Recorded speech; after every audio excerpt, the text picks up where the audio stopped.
Gravíssimo, gente. O ministro Alexandre de Moraes ele fez uma chicana processual. Vou repetir, chicana processual. E por que ele fez isso? Ele fez isso para se proteger, para salvar sua própria pele, para se blindar das suas ilegalidades, dos seus abusos. E pior, o ministro Barroso, infelizmente, deu uma forcinha. Ajudou o Moraes a se safar. Gente, a chicana processual que aconteceu é simplesmente indignante. É indignante. Então fica aqui comigo para você entender e no final do vídeo eu vou te dizer qual que eu acho que é a solução para isso que está acontecendo agora no Brasil.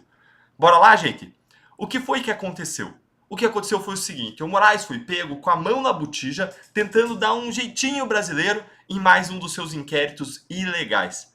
De modo silencioso, nesse último domingo agora, o ministro pediu para a Secretaria Judiciária do Supremo Tribunal Federal que reautuasse, colocasse uma nova capa sobre o inquérito que investiga aquele vazamento de mensagens do gabinete do próprio Moraes. Para contornar uma nova ilegalidade que estava sendo praticada, ele ordenou que o inquérito que existia, que ele tinha instaurado, fosse reautuado, fosse transformado em uma PET. Deltan, como assim PET? O que é isso? PET significa petição. Ou seja, aquele inquérito foi transformado em algo como se fosse uma petição, um pedido qualquer protocolado no STF. E mais, aí ele mandou distribuir aquela PET para quem? No STF? Para ele mesmo, é claro. Como se aquela PET tivesse uma relação com o inquérito 4781, que é o inquérito das fake news.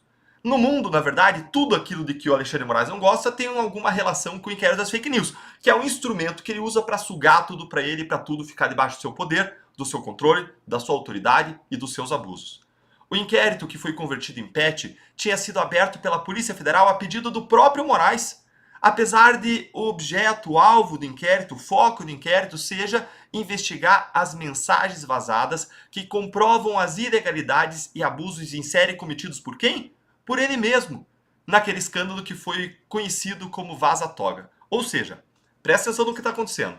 O Moraes ele está sendo juiz da própria conduta, porque ele é relator do inquérito, agora chamado de PET, que investiga um caso que envolve a atuação dele mesmo e dos seus assessores. Imagine, por exemplo, o que aconteceria se a Polícia Federal se deparasse aí com um crime cometido pelo ministro. E aí? O Moraes vai julgar e vai inocentar ele mesmo? Olha, gente, isso não seria nenhuma novidade, porque ele meio que já fez isso ao cassar aquela sentença que o Homero Marchesi, deputado do Paraná, ganhou de indenização contra a União por conta dos erros e abusos do próprio Moraes contra ele, Homero Marchesi. Mas, naquele caso, o Moraes mandou investigar o juiz que deu a decisão contra ele, Moraes. Só que tem mais nesse caso aqui de chicana que eu quero mostrar para vocês. Mas antes de eu mostrar isso para vocês, eu vou pedir para você deixar o seu joinha, curtir esse vídeo, para você se inscrever no canal. Se você ainda não se inscreveu, você é bem-vindo aqui, essa é a sua casa.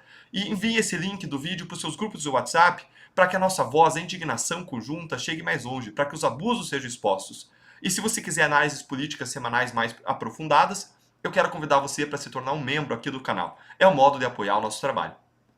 Como eu disse para vocês, tem mais. A defesa do Eduardo Tagliaferro, que é o ex-assessor do Moraes lá no TSE, que era chefe daquele órgão de combate à desinformação do tribunal, ela ficou sabendo dessa jogada do Moraes e prontamente denunciou essa manobra do Alexandre de reclassificar o inquérito como se não fosse mais um inquérito, disfarçou ele de PET, de petição, e denunciou isso como sendo uma chicana processual. E fez isso com razão, porque simplesmente é isso mesmo que o Moraes fez, uma chicana processual. Justamente para impedir a anulação da investigação inteira, já que, pelo regimento interno do STF, só o presidente do Supremo que tem prerrogativa legal de abrir inquéritos de ofício, ou seja, por iniciativa própria. Ou seja, além de ser o Moraes investigando o próprio Moraes, com risco aí dele absolver ele mesmo, é claro que isso vai acontecer, além disso, ele não tinha poder para instaurar inquérito, aí ele disfarça aquele inquérito de PET. A defesa do Tagliaferro denunciou essa chicana processual do Moraes perante o presidente do Supremo, porque o Moraes está não só apenas impedido, proibido de atuar como relator desse inquérito que investiga ele mesmo. Claro, ele está impedido por ele ter um interesse no resultado da investigação. Mas, além disso, Como eu disse, o Moraes sequer poderia ter aberto o inquérito de ofício, por iniciativa própria, porque esse é um poder que apenas o presidente do Supremo, o ministro Barroso, tem.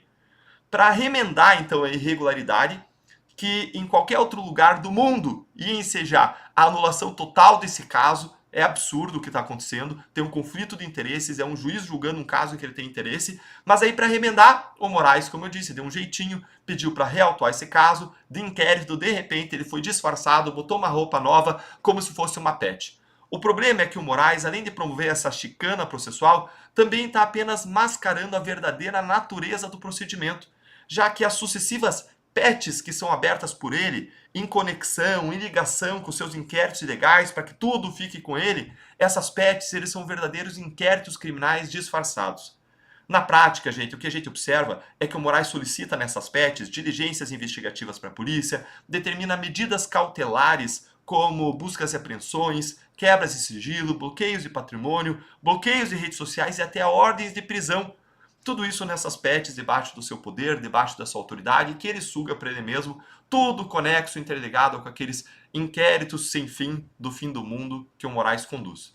A defesa do Tagliaferro, ela fez mais do que denunciar essa chicana. Os advogados, eles apresentaram uma arguição de impedimento do Moraes ao presidente do STF, o ministro Luiz Roberto Barroso. Ou seja, disseram, esse cara não tem condições de atuar nesse caso.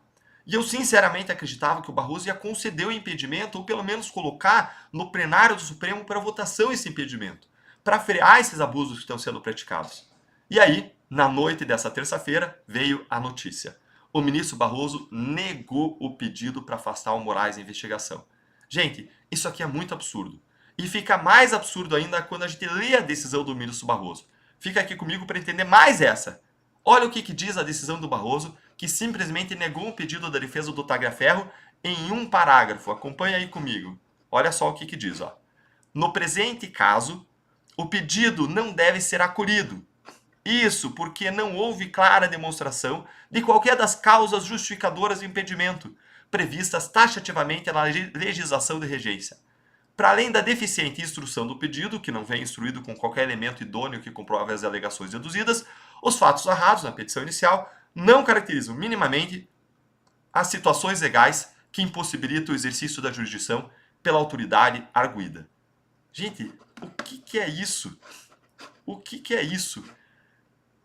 O último a sair do Brasil, desse país, apaga a luz, fecha a porta. Porque isso aqui, oficialmente, não é mais uma democracia. Isso aqui é um absurdo.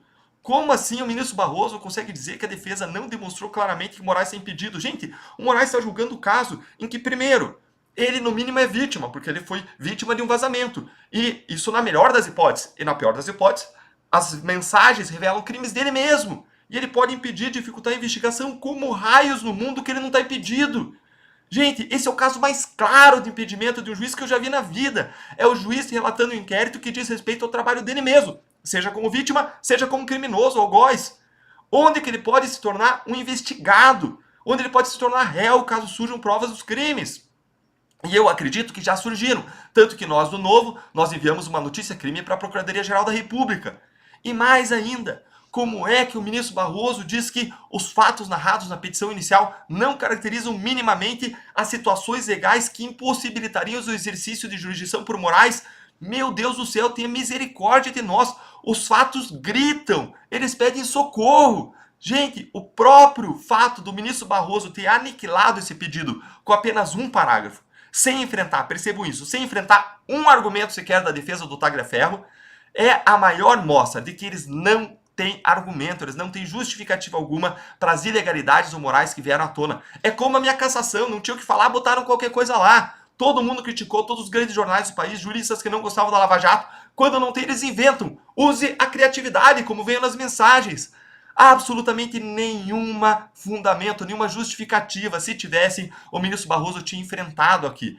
Essa decisão é totalmente genérica, desavergonhada, feita para blindar o Moraes. Por causa desse corporativismo, desse espírito de corpo decepcionante, frustrante, indignante que existe no Supremo, em que eles não querem que alguém seja julgado aos leões e seja pego porque isso abre a cunha e todos eles vão ficar vulneráveis. Olha, gente, eu estou muito indignado. Justiça é justiça. Todo mundo tem que estar debaixo da lei, ministro Barroso. Eu estou muito revoltado, isso frustra as expectativas que a gente tem de uma corte máxima do país, que já estão frustradas faz tempo, mas joga no ralo, vai abaixo. Mas eu não vou desistir. Eu estou aqui agora mesmo viajando no Brasil. Agora estou em Goiânia nesse momento em que eu gravo esse vídeo, porque eu estou fazendo campanha pelos candidatos do Partido Novo, que é o partido que mais ofereceu representações e ações judiciais contra o ministro Alexandre de Moraes do Supremo. Hoje à noite eu vou estar com o Geyer, na sede do PL, falando sobre os abusos que acontecem no Supremo Tribunal Federal.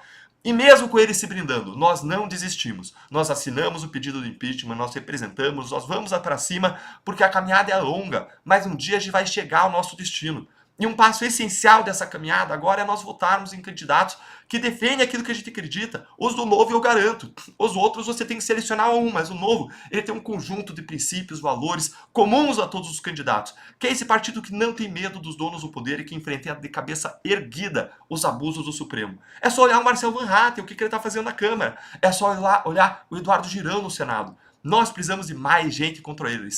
Como eles, levantar mais Girões, mais Marcéis Van Hatten. A gente precisa eleger agora esses candidatos porque eles vão ser os nossos futuros deputados e senadores em 2026. E para a gente aprovar o impeachment de qualquer ministro no Senado, nós precisamos do sim de pelo menos 54 senadores. Se você gostou dessa análise, curte o vídeo, compartilhe o link no seu WhatsApp, se inscreve aqui no canal para mais análises como essa e não se esqueça, essa sua indignação que você está sentindo agora, essa revolta, ela tem que trabalhar para você. Bota ela para fora. Vamos transformar ela em voto, em pedido de impeachment, em aquilo que pode mudar o nosso país. Vote nos nossos candidatos novo, número 30, que vão continuar a lutar contra esses absurdos. Por eles, eu garanto.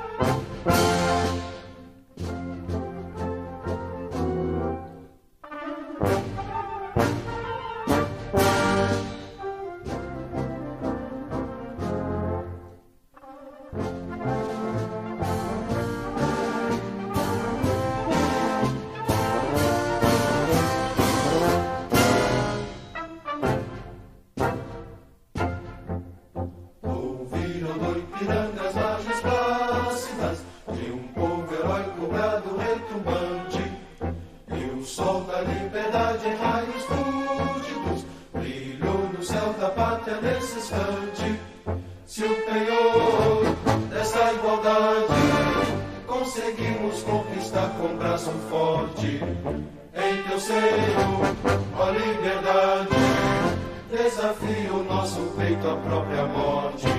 Ó pátria amada, idolatrada, salve, salve, Brasil, um sonho intenso, um raio vívido, de amor e de esperança a terra desce, se em teu formoso céu risonho límpido, a imagem do cruzeiro resplandece, gigante pela própria natureza, és bela, és forte, pátria do colosso, e teu futuro espelha essa grandeza, terra adorada, entre outras mil és teu Brasil, ó pátria amada, os filhos desse sol és gente, pátria amada, Brasil.